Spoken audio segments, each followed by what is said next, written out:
O equipamento necessário para uma cadeira que eu desenho é o equipamento mais clássico, mais comum que existe. O Brasil tem um potencial de fabricação bem grande, bem grande. Talvez entre os 4 ou 5 grandes fabricantes do mundo. O que é uma cadeira popular? Uma cadeira popular é uma cadeira que tem um preço de varejo de R$50. Vi na Alemanha uma fabriqueta com 30 operários que fazia uma cadeira e fazia 300 cadeiras por dia. Alguém numa mesa redonda que fizemos ultimamente me perguntou por que essa ênfase, por que essa fixação em relação à madeira maciça. Eu proponho uma cadeira que eles vão receber num pacotinho, que vai ser 50 por 50 e 6 centímetros de altura. Madeira, eucalipto, é para mim a descoberta do século. Ela é, para o Brasil, é uma enorme vantagem que o Brasil tem sobre os outros países do mundo. O trabalhador que vai com a mulher e com os 2 filhos para comprar uma sala de jantar pode, com esse sistema, pôr no banco de trás do Fusca dele a sala de jantar completa, a mesa e as 6 cadeiras. E então o povo gosta das coisas bem desenhadas. Eles não têm possibilidade de comprar. Então vamos desenhar coisas que também sejam baratas.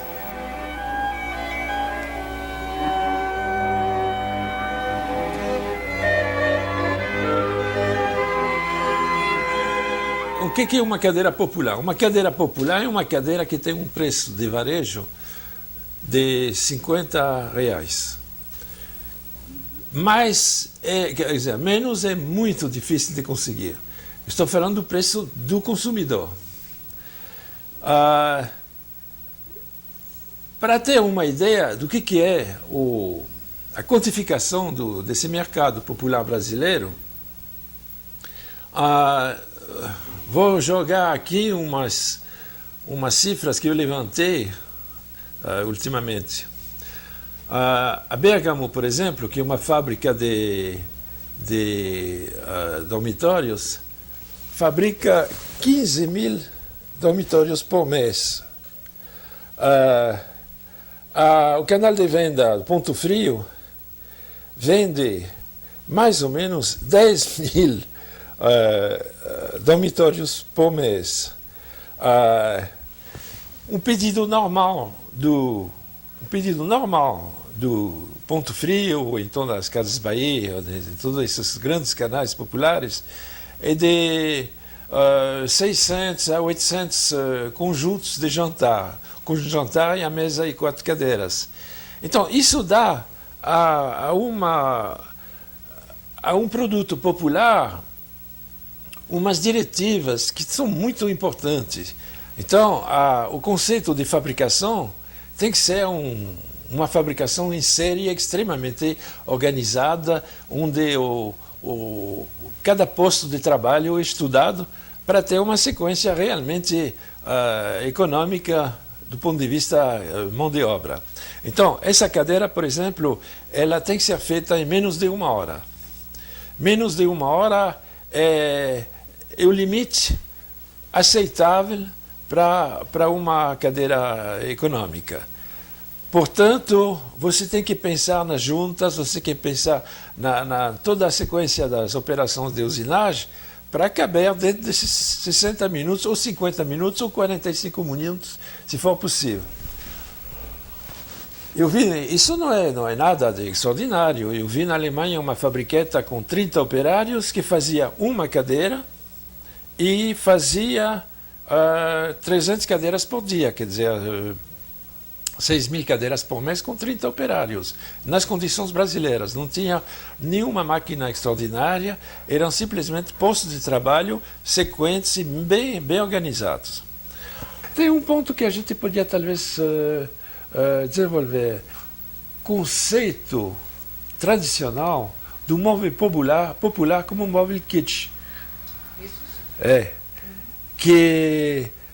Isso é uma discussão acadêmica.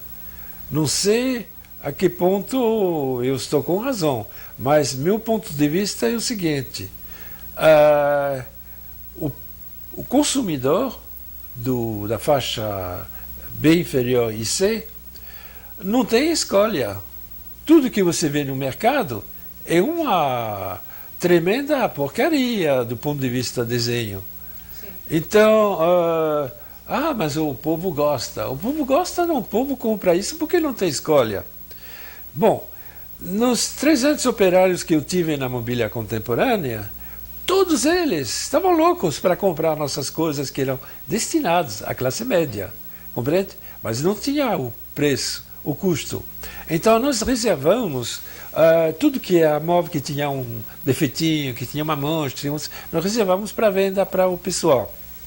Então, hoje eu vou na casa de uma costureira minha da época e tudo mobília contemporânea, melhor do que minha casa. E então o povo gosta das coisas bem desenhadas, eles não têm possibilidade de comprar. Então vamos desenhar coisas que também sejam baratas.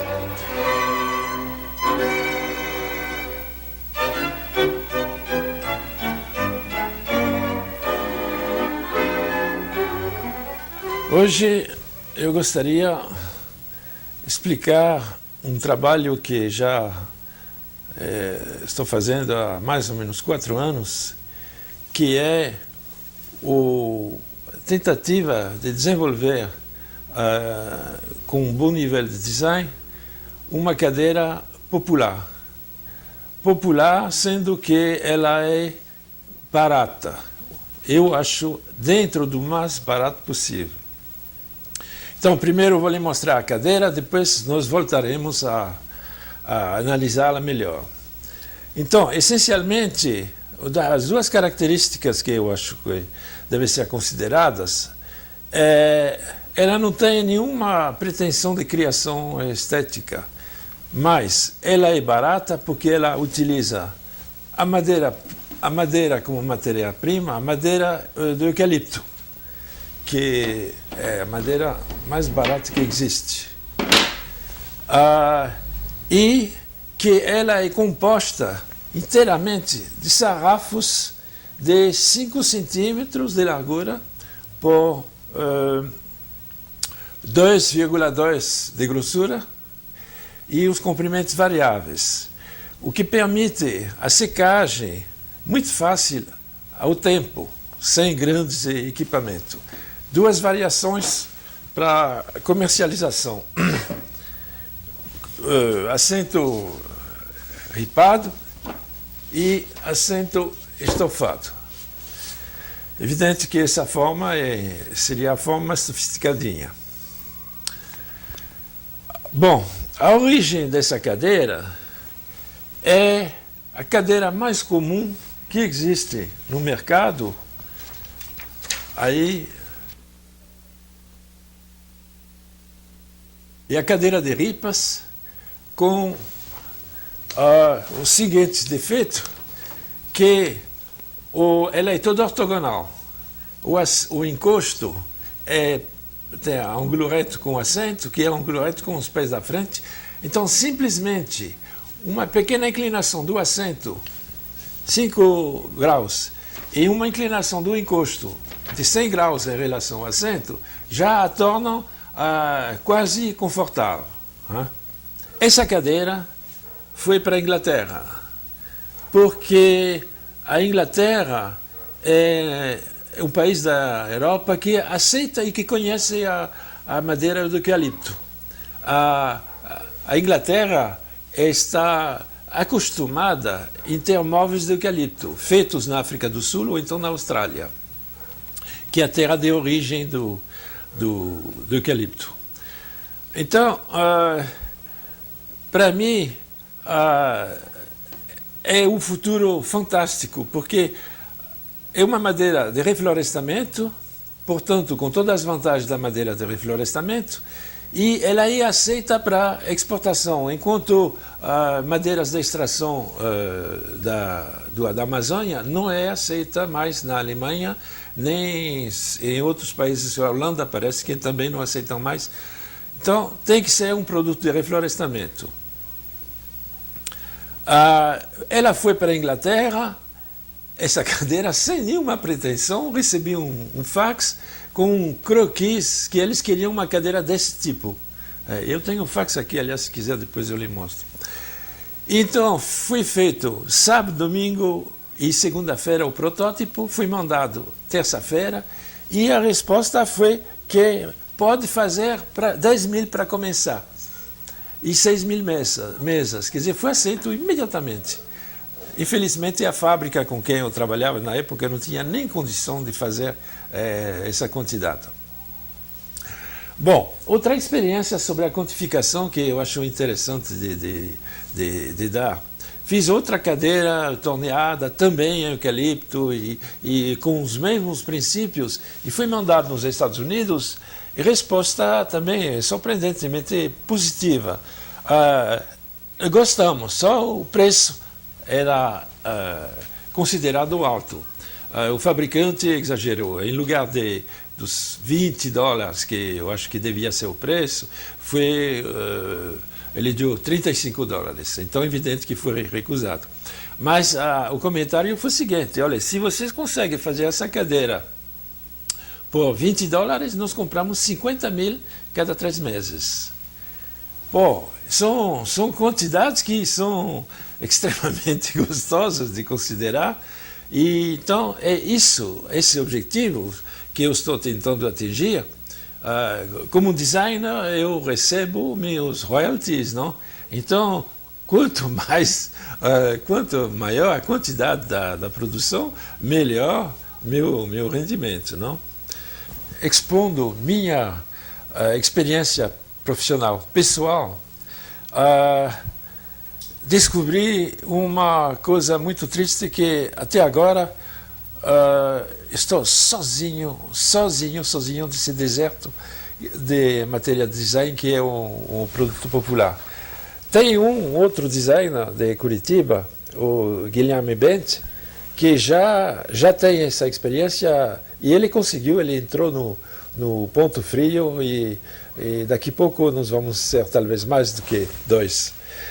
Mas um dos problemas da colocação da minha forma de trabalho, onde eu não tenho mais fábrica, eu tive fábrica durante 25 anos, aliás 35 anos, 25 mais outras 10. Mas hoje eu estou tentando vender simplesmente o desenho. Então eu tenho que encontrar a fábrica. É muito difícil, porque o fabricante que aceita um desenho desse, ele vai ter que modificar uma parte, pelo menos uma parte da fabricação dele, para dar a possibilidade de fabricação desse produto a um preço razoável. Então, é um investimento grande em tempo, porque na realidade o dinheiro não é. É um esforço que vai ser talvez não compensador, é uma dúvida grande que tem o fabricante. E se ele não organizar essa fabricação com os postos de trabalho seguidos, com todo esse layout novo como eu falei sobre essa fábrica da Alemanha, se ele não organizar essa coisa interna, ele não vai ter o custo competitivo. Então vai ser uma solução que não é nenhuma coisa nem outra.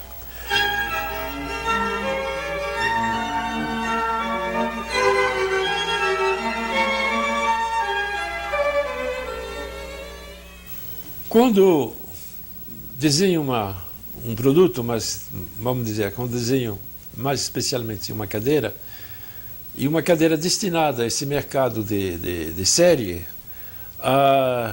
tem que conceber, tem que saber exatamente qual é o tipo de layout que vai ser utilizado para fabricar essa cadeira.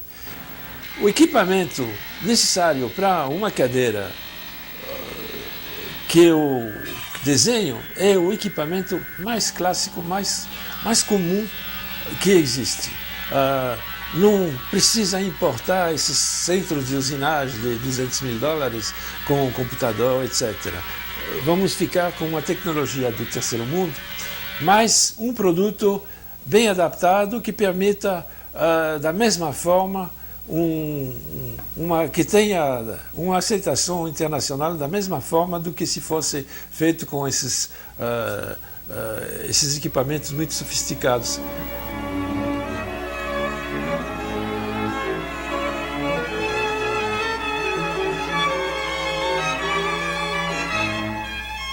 Então, vamos falar da madeira. Madeira, eucalipto, é para mim a descoberta do século.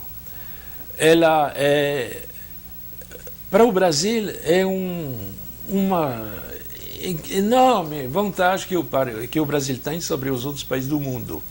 Vem da Austrália, onde você consegue na Austrália 1 metro cúbico de madeira em 15 anos. Aqui no Brasil, você consegue esse mesmo metro cúbico em 6 anos. Na Europa, esse mesmo metro cúbico de eucalipto, você consegue entre 90 até 120 anos. Repito, o Brasil em 6 anos, na Europa em 90 anos. Então, é fantástico as possibilidades que representa isso.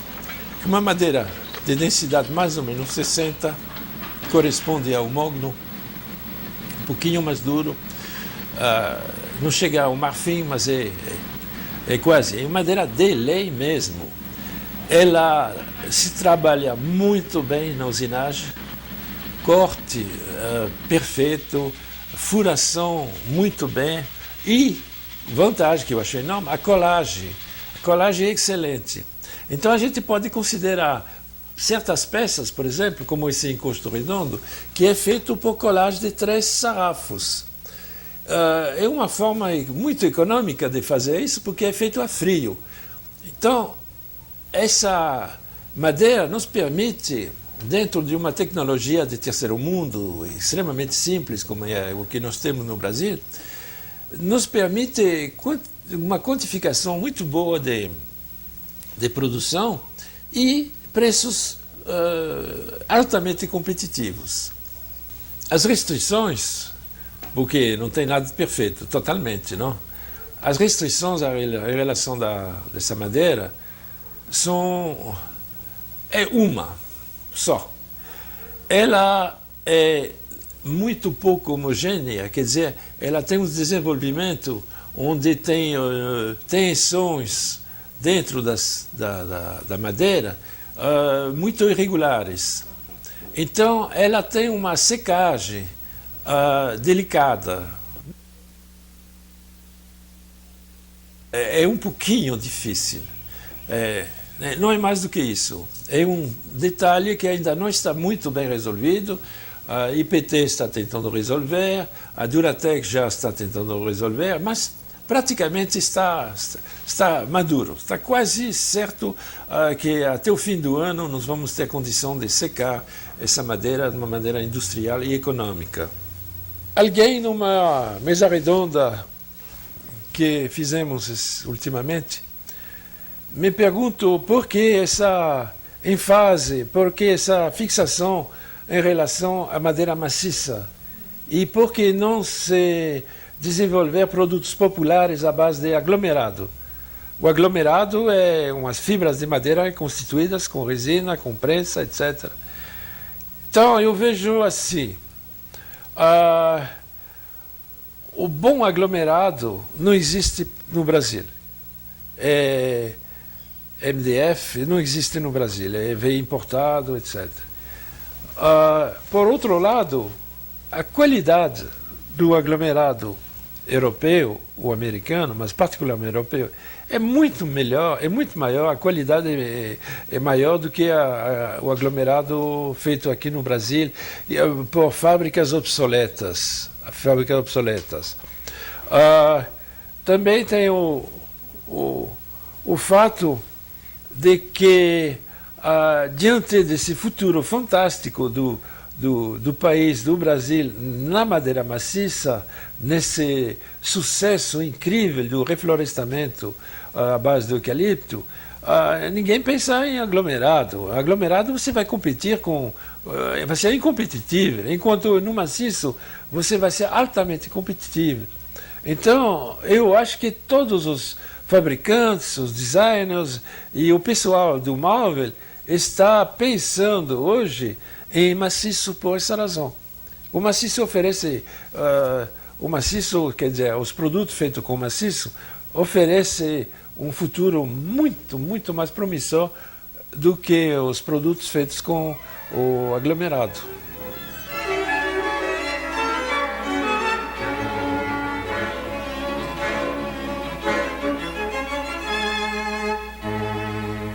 Os sistemas de venda do móvel popular são aqueles que vocês talvez conhecem, mas duvido que vocês conheçam, porque a gente não costuma entrar numa loja popular. A gente tem uma repulsão geral no começo, porque a apresentação é tão desastrosa, os produtos são jogados aí, eles têm que se vender por si.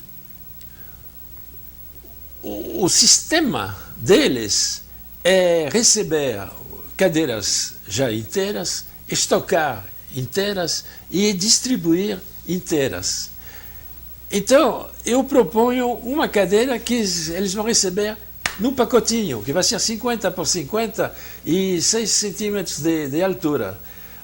Vai perturbar o sistema de recepção deles. Então, num teste que nós fizemos, nós tivemos que montar na entrada do depósito da loja, tivemos que montar as cadeiras para eles receberem as cadeiras montadas. Então nós entregamos as cadeiras numa Kombi, coisa que é impensável para esse tipo de comércio, e são caminhões grandes, não? E montamos as cadeiras, aí foram aceitas, e foram guardadas, estocadas, montadas. Tem uns obstáculos extremamente imponderáveis, extremamente abstratos, mas que são fortes. Primeiro, eu estou analisando de um ponto de vista completamente subjetivo, né? Eu sinto uma resistência tremenda de parte dos compradores das grandes firmas, não dos compradores final, não? O contrário, eu acho que o público consumidor aceita perfeitamente esse tipo de desenho que não tem nada de extraordinário, simplesmente é um desenho que não é o costumeiro, ao qual estão acostumados, compreende? Então, um público da faixa de renda C, não vou falar D porque D não existe, mas bem inferior, o C, que vem uma cadeirinha dessa por 50 reais, pô, eles topam, porque não são idiotas, não? Ela é relativamente confortável, ela tem todas essas vantagens, mas o comprador da loja, estou falando de grandes lojas, não? Com enormes volumes de compra. Os compradores de lojas detestam alguma coisa que não seja totalmente dentro da tradição.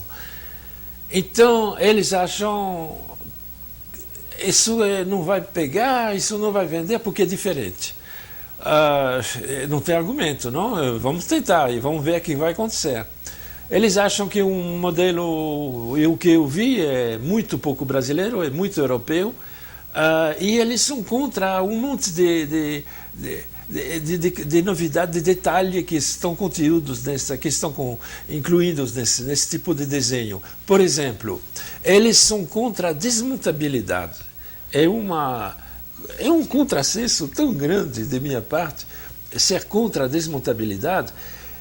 Tem um ponto que também me parece óbvio, que eles não estão visualizando, esses compradores, meus inimigos, é que você pode oferecer ao consumidor o produto dentro do pacote, que é extremamente positivo. Então, o trabalhador que vai com a mulher e com os 2 filhos para comprar uma sala de jantar, pode, com esse sistema, pôr no banco de trás do Fusca dele a sala de jantar completa, a mesa e as 6 cadeiras. Levar na hora, pagar e montar na casa dele.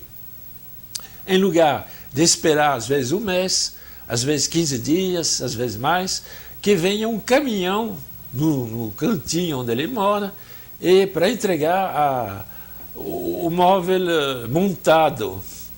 Então, essas coisas para mim são tão óbvias que não sei nem como discutir. Vocês não gostam de desmontabilidade, então acabou, o meu produto não tem mais valor, porque ele é desmontável essencialmente. Agora, para exportação, é evidente que ele tem que ser desmontável e muito desmontável, compreende? Então, essa cadeira, por exemplo, desmontada no pacotinho, é 1.600 a 1.800 num container, o que é excelente como grau de desmontabilidade.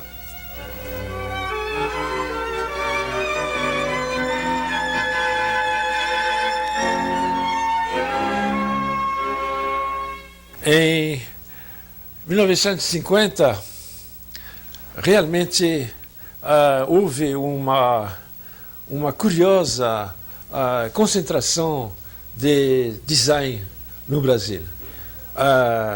Era Branco e Preto, que era um ninho de arquitetos, o Miguel Forte e toda essa turma, o Croce, e, enfim, os 5 ou 6 arquitetos que fizeram em 1950 a primeira loja de design em São Paulo, que era Branco e Preto. E depois veio uma turma de arquitetos,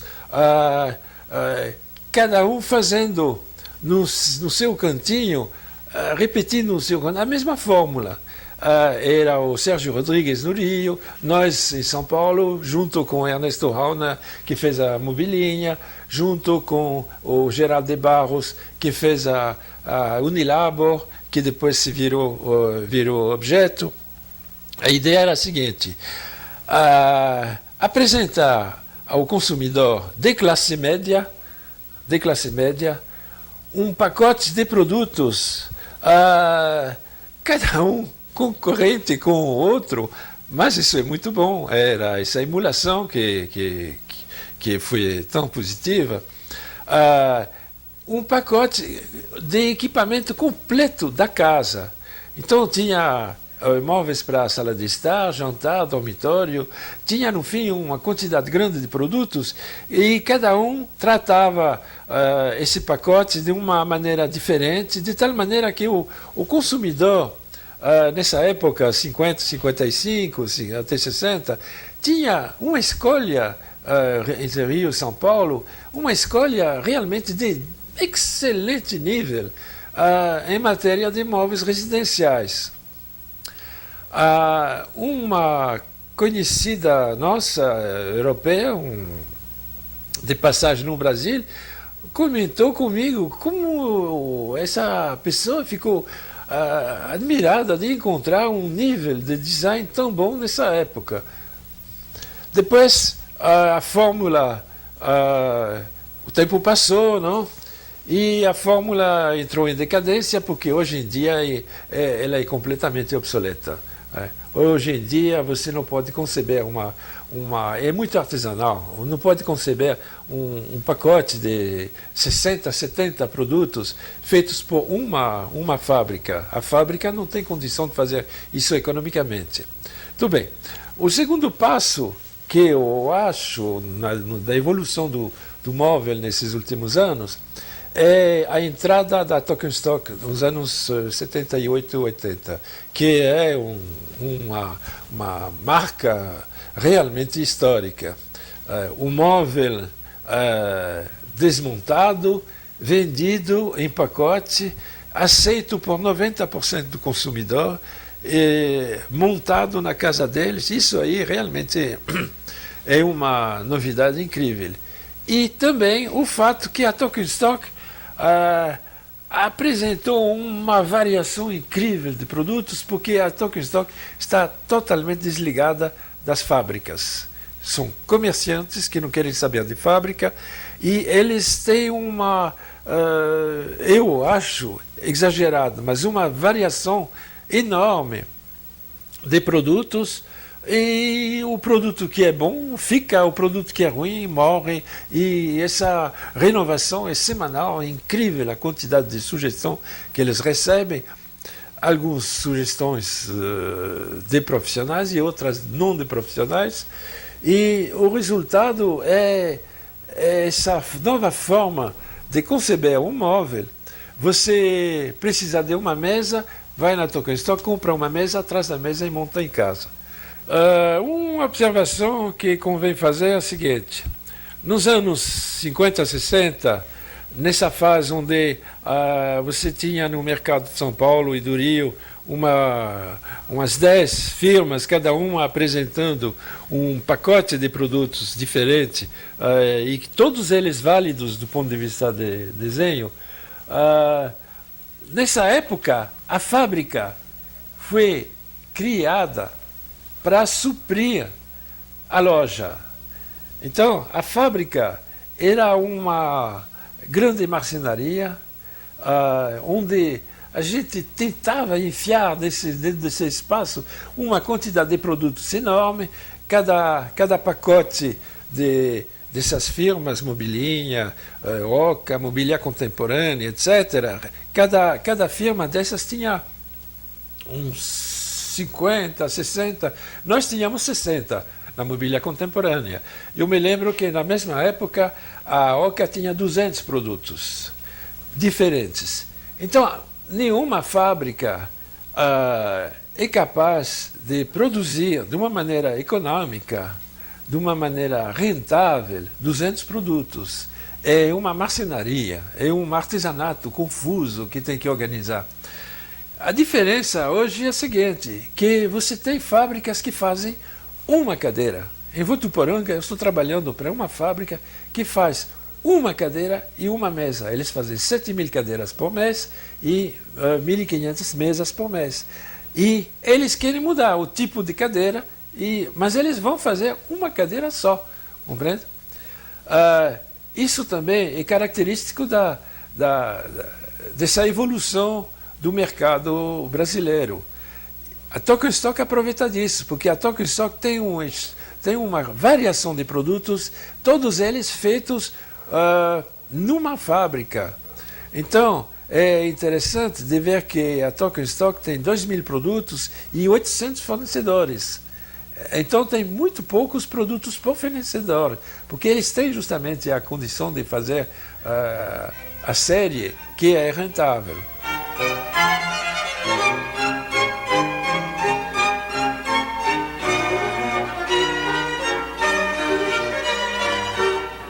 Até agora o Brasil fabrica desenhos que vêm de fora, mas nunca, acho que é raríssimo os casos de produtos brasileiros que são exportados.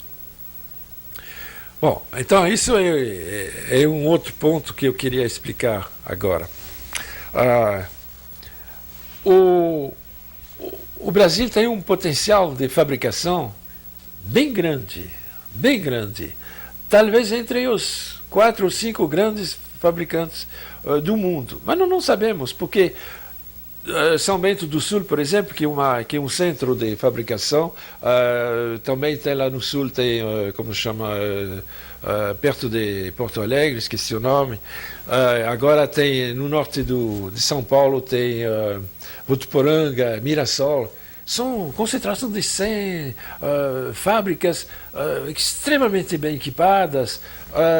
Geralmente, o processo é assim: desembarca em São Paulo um americano, ou então um europeu, com embaixo do braço uma cadeirinha que quer fazer a 200.000 exemplares, não? Em 5, 6 meses. Então, ele vai direto a São Bento, direto. Eles vão a Curitiba, alugam um carro, vão a São Bento.